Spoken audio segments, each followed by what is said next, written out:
Welcome to अंग्रेजी master जी express. अंग्रेजी master जी express में आपका तहे दिल से स्वागत है। दोस्तों, आज का वीडियो आपके लिए बहुत इंटरेस्टिंग और बहुत ही यूजफुल होने वाला है, तो आप इस वीडियो की स्किप ना करिए, इस वीडियो को पूरा देखिए। तो चलिए देखते हैं कि आज आपके लिए इस वीडियो में क्या है खास।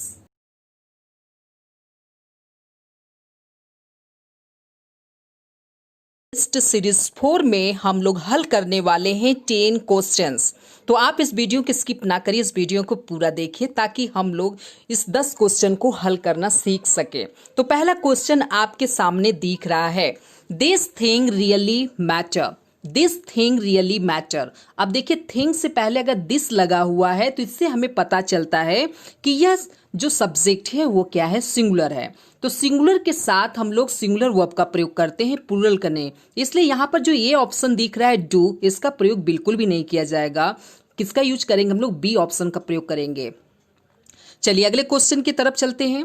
Your parents at home. अब यहाँ पर योर पेरेंट्स, ध्यान दीजिए, पेरेंट्स क्या है? ये प्लूरल सब्जेक्ट है, इसलिए अम का प्रयोग आप कर सकते हैं, नहीं कर सकते। अम का प्रयोग आय के साथ करते हैं, ईच का प्रयोग सिंगुलर सब्जेक्ट के साथ। लेकिन यहाँ पर जो पेरेंट्स दिख रहा है ये प्लूरल है, इसलिए हम लोग किसका प्रयोग करेंगे?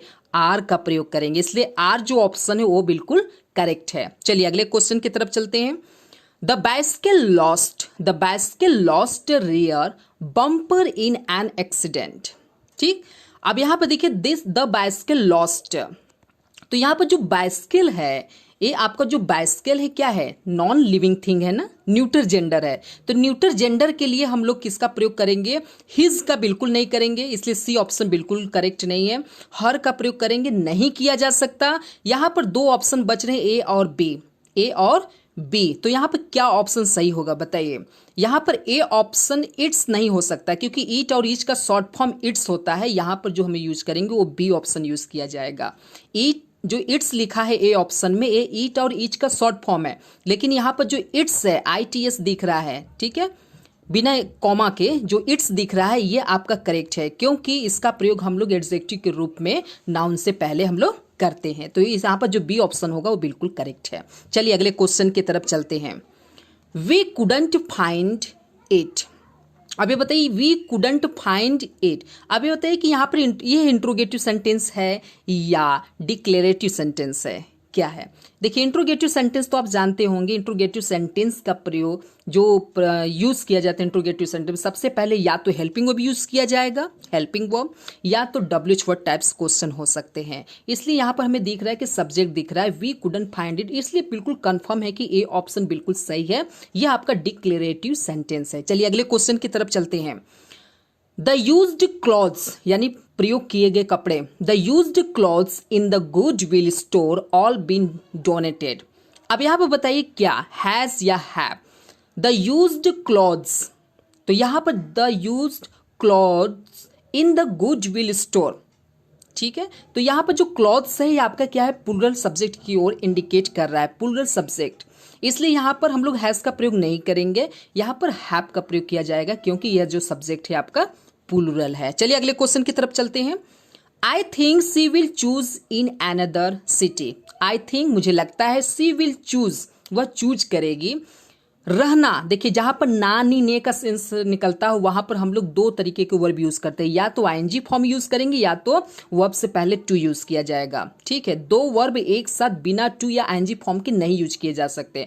तो पहला जो वर्ब होता है मेन वर्ब, उसके बाद अगर कोई वर्ब आ रहा है तो वो फॉर्म बदलता है, या तो वर्ब के पहले टू लगेगा या तो ING फॉर्म में आएगा। तो यहाँ पर आपको A B ऑप्शन दिख रहा है, तो B ऑप्शन बिल्कुल भी करेक्ट नहीं है। यहाँ पर जो भी ऑप्शन है आपको सही है वो है A, तो इसलिए ए ऑप्शन पे हम लोग जाते हैं। ये ऑप्शन बिल्कुल करेक्ट है। तो चलिए अगले क्वेश्चन की तरफ चलते हैं बिना देर किए हुए। सम पीपल से मनी ओनली पेपर। कुछ लोग कहते हैं कि सम पीपल से मनी, कुछ लोग कहते हैं पैसा क्या है? सिर्फ क्या है? पेपर है। तो यहां पर बताइए, सम पीपल से मनी आम यूज करेंगे या इज या आर, क्या यूज करेंगे? देखिए जो मनी यहां पर है, मनी हमेशा यूज किया जाता है सिंगुलर फॉर्म में यूज करते हैं। किसमें? Singular form, singular form subject, ठीक है। तो यहां पर जो मनी हो सिंगुलर सब्जेक्ट है, ठीक है, इसलिए अम का प्रयोग बिल्कुल भी नहीं किया जाएगा।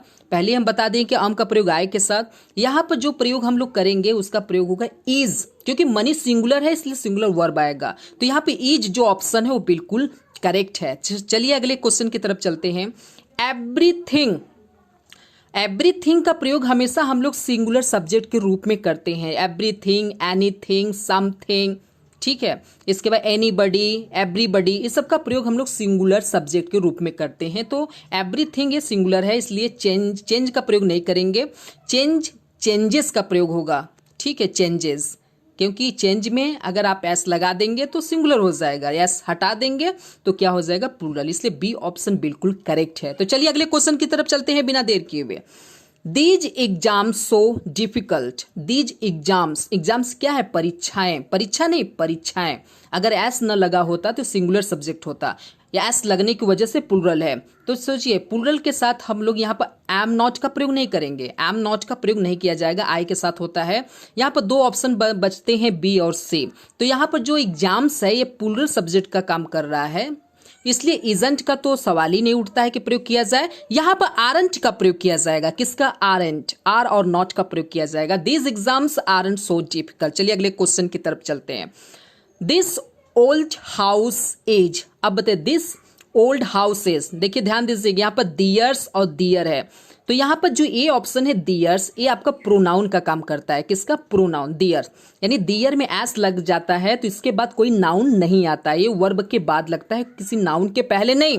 लेकिन जो दियर है, THEIR, ये जो दियर है इसका प्रयोग हम लोग नाउन के पहले करते हैं, ठीक है। तो यहाँ पर आप देखिए ईच के बाद कोई नाउन नहीं दिख रहा है ना, इसलिए हम लोग दियर का प्रयोग न करके दियर्स का प्रयोग करेंगे, क्योंकि प्रोनाउन का प्रयोग किया जाएगा। This old house is theirs, न कि दियर, दियर का प्रयोग नाउन से पहले।